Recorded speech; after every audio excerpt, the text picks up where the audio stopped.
হাত ধরার যোগ্যতা সবার থাকলেও হাতটি ধরে সারা জীবন পাশে থাকার যোগ্যতা সবার থাকে না। 2-4 দিন ভালোবাসতে সবাই পারে, সারা জীবন ভালোবাসতে কজন পারে?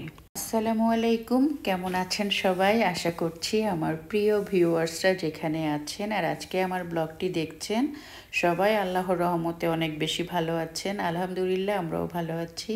নতুন একটা ব্লগে সবাইকে ওয়েলকাম জানাচ্ছি। আজকে ব্লগটা শুরু করলাম। বাজার করেছিলাম, সাপ্তাহিক কিছু বাজার করে নিয়ে এসেছি, সেগুলো গুছিয়ে নিচ্ছি, সেইগুলো একটু আপনাদের সাথে শেয়ার করব। আর এই যে দেখতে পাচ্ছেন সাজনা পাতা, সাজনা শাক। আমি জীবনেও কখনো সাজনা শাক খাইনি।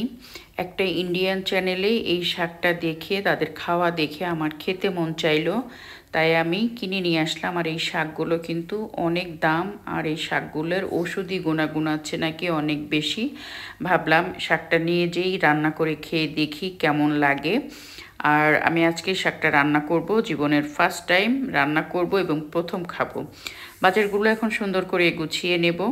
আর ভিডিও শুরুতেই আপনাদেরকে বলি, যে সকল বন্ধুরা আমার চ্যানেলে নতুন, আশা করছি চ্যানেলটা সাবস্ক্রাইব করে আমার সাথে থাকবেন। আর যে সকল বন্ধুরা অলরেডি চ্যানেলটা সাবস্ক্রাইব করেছেন সে সকল বন্ধুদের জন্য থাকলো অন্তর থেকে অনেক অনেক দোয়া আর ভালোবাসা। সত্যিকারের ভালোবাসা তৈরি হয় মন থেকে, মুখ দেখে নয়। আর জোর করে কখনো কারোর মনে জায়গাও করা যায় না। অতৃপ্তির মাঝে কিছু ভালো লাগা, ভালোবাসা আছে বলে এখনও এখানে আছি, হারিয়ে যাইনি। ভালোবাসাটা সবাই পায় না, এটা পাওয়া অনেক ভাগ্যের ব্যাপার। আপনাদের দোয়া আর ভালোবাসা ছাড়া এত দূর আসা কখনো সম্ভব হতো না। বারবার এখানে ফিরে আসি, মনের ভিতরে যতই কষ্ট থাকুক, যতই খারাপ লাগা থাকুক, তারপরও বারবার আপনাদের মাঝে ফিরে আসি। যতদিন আপনাদের ভালোবাসা পাবো, ইনশাল্লাহ আমি আপনাদের জন্য সুন্দর সুন্দর ভিডিও তৈরি করে আপনাদের মাঝে শেয়ার করব। আর আমি যেহেতু ফ্যামিলি ব্লগগুলো আপনাদের মাঝে শেয়ার করি, অনেকেই আমাকে বলেন আমি সামনে এসে কেন ভিডিও তৈরি করি না। আসলে সবাইকে দিয়ে তো সব কাজ হয় না। আমি ভিডিও তৈরি করি, অনেক সুন্দর করে তৈরি করি। হয়তো আমি সামনে এসে কথাগুলো বলি না, কিন্তু আমার ভিডিওর মধ্যে কোনো কিছু খারাপ আপনারা কখনোই পাবেন না।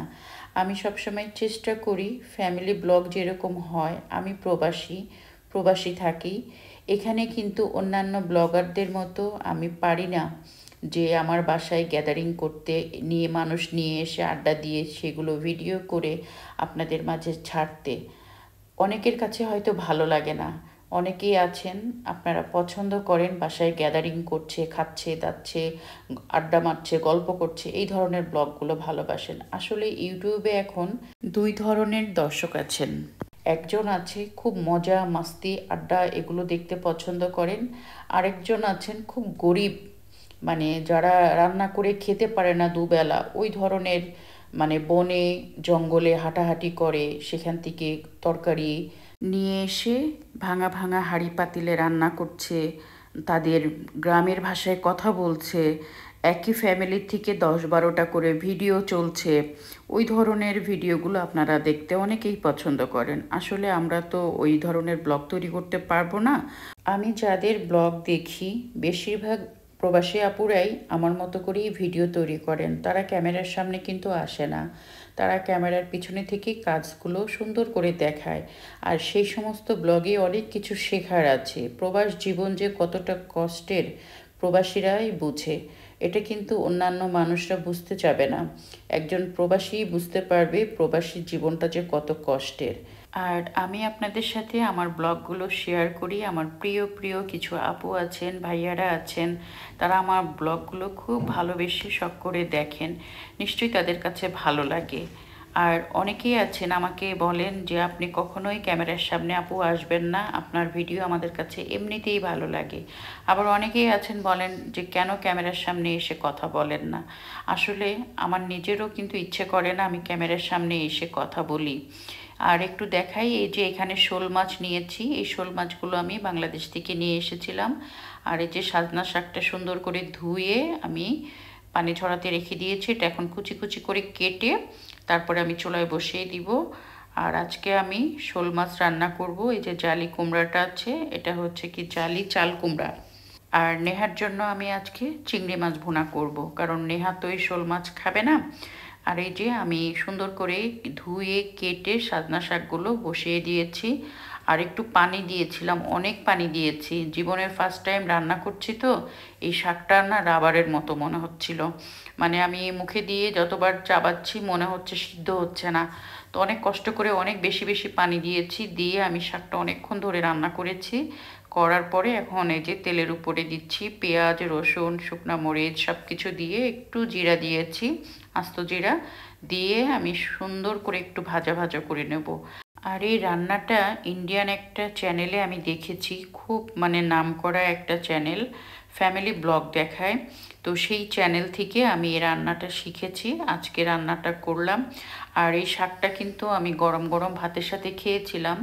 আমার কাছে সত্যি কথা বলতে এই শাকটা কিন্তু অতটা মজা লাগেনি, কারণ অন্যান্য শাকগুলো যেমন সফট হয় এটা কিন্তু অত সফট হয়নি।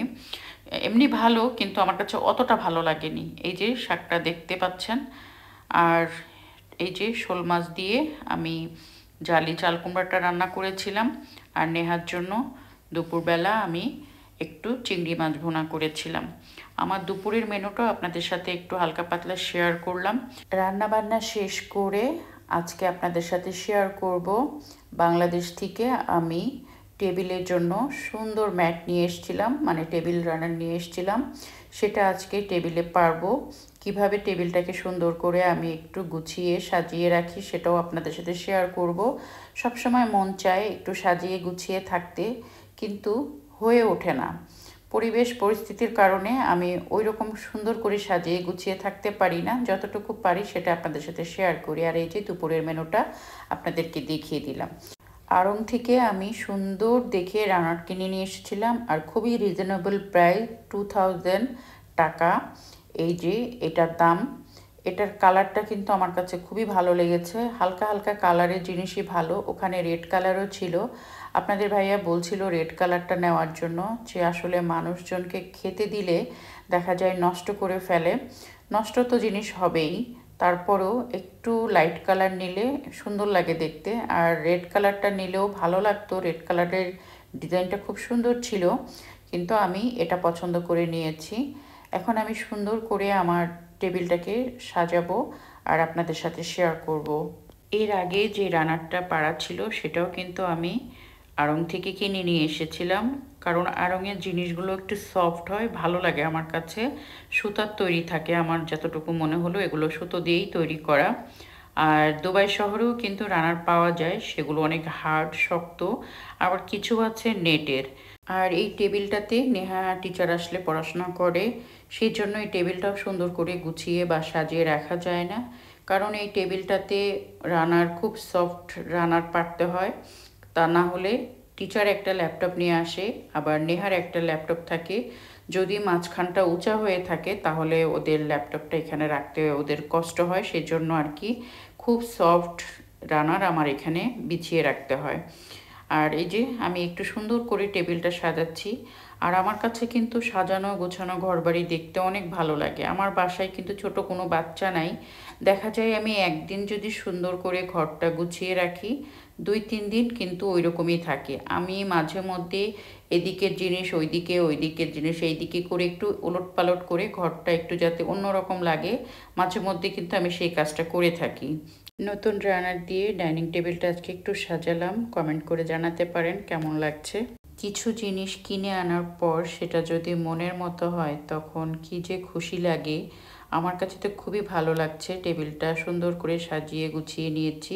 আপনাদের কাছে কেমন লাগছে আমাকে কমেন্ট করে জানাতে পারেন। আর একটা কথা, আজকে অনেক কথা বলেছি, আমার প্রিয় প্রিয় মানে ভিউয়ার্স যারা আছেন, আশা করছি আপনারা বুঝবেন। অনেকেই কিন্তু আমাকে ক্যামেরার সামনে আসতে বলে, যার কারণে আমার অনেকগুলো কথা আজকে আপনাদের সাথে বলতে হয়েছে।